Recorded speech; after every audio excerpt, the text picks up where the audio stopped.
زبیر کی ہی تجوری سے پیسے چرا کر زبیر کی ہی بیوی ستارہ کو پیسے دے کر جہانگیر نے ستارہ کو پوری طرح سے اپنی مٹھی میں کر لیا ہے۔ ڈرامے کی نیکسٹ ایپیسوڈ میں آپ لوگ دیکھیں گے کہ کس طرح سے ستارہ جہانگیر کے سامنے رونا دھوتی ہے کہ اس نے زبیر سے چند پیسے مانگے تھے جو زبیر اسے دے نہیں سکا۔ وہیں پر جہانگیر کہتا ہے ستارہ سے کہ چند پیسوں کی میرے آگے کوئی اوقات نہیں ہے، تم مجھے تھوڑا سا وقت دو، میں تمہیں بہت جلد پیسے دے دوں گا۔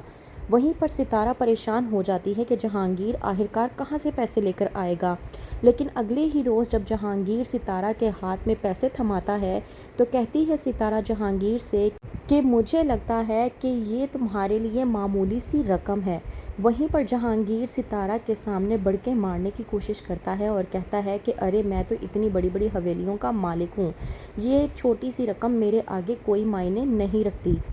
وہیں پر ستارہ جہانگیر سے مزید متاثر ہو جاتی ہے۔ اگلے روز ستارہ جہانگیر کو رات کے ٹائم پر چھت پر ملنے کے لیے بلواتی ہے۔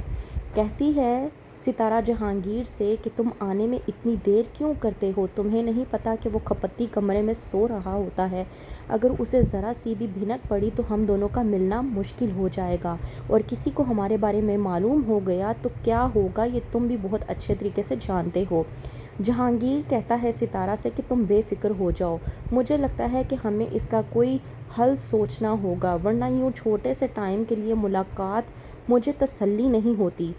ستارہ جہانگیر سے کہتی ہے کہ تم آخرکار اب کیا کرو گے؟ وہیں پر جہانگیر ستارہ کو تسلی دیتا ہے اور کہتا ہے کہ تم بے فکر ہو جاؤ، میں بہت جلد کوئی نہ کوئی حل نکال لوں گا۔ آتا ہے اسلم اگلے روز زبیر کی دکان پر، جب زبیر اسلم سے بات کرنے کی کوشش کرتا ہے اور کہتا ہے کہ میں نے زینت کو کیا کچھ نہیں دیا، ہر قسم کے سکھ آسائش سب کچھ دیا، ہر چیز سے نوازا، لیکن تھی ہی کم ذات، دھوکہ دے گئی مجھے۔ اس بات پر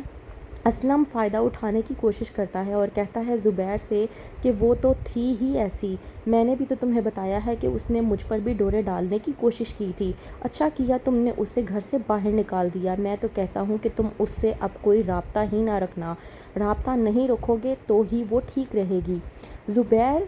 اسلم کی باتیں سننے کے بعد اس کی باتوں میں آ جاتا ہے۔ اسلم جو کہ زبیر کو زینت کی زندگی سے نکال کر اپنا رستہ صاف کرنے کی کوشش کر رہا ہے، لیکن زبیر اس بات کو سمجھنے کی بجائے اسلم کی باتوں میں آ کر زینت کو کم ذات، کم ظرف اور بد کردار سمجھنے کی کوشش کرتا ہے۔ وہیں پر دوسری طرف جہانگیر جو کہ اپنے سسرال میں رہ رہا ہے اور اسی گھر میں چوری کر کے ستارہ کا پیٹ بھر رہا ہے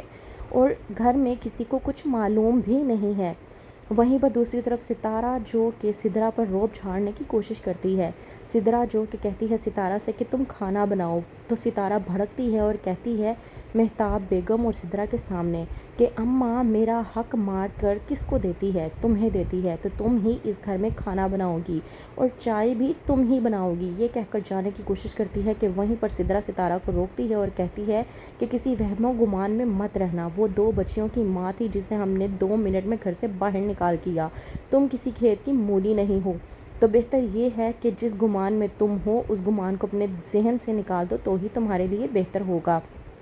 ستارہ جو کہ سدرا سے کہتی ہے کہ میں وہ بلا ہوں اور وہ کچھ کر سکتی ہوں جو تم سوچ بھی نہیں سکتے، تو آخرکار کب سب کی آنکھیں کھلیں گی کہ ستارہ اور جہانگیر سب کی ناک کے نیچے کس طرح کے کام کرنے کی کوشش کر رہے ہیں، کیا ہوگا آگے؟ مزید جاننے کے لیے دیکھتے رہیے ڈرامہ سیریل بہکاوے۔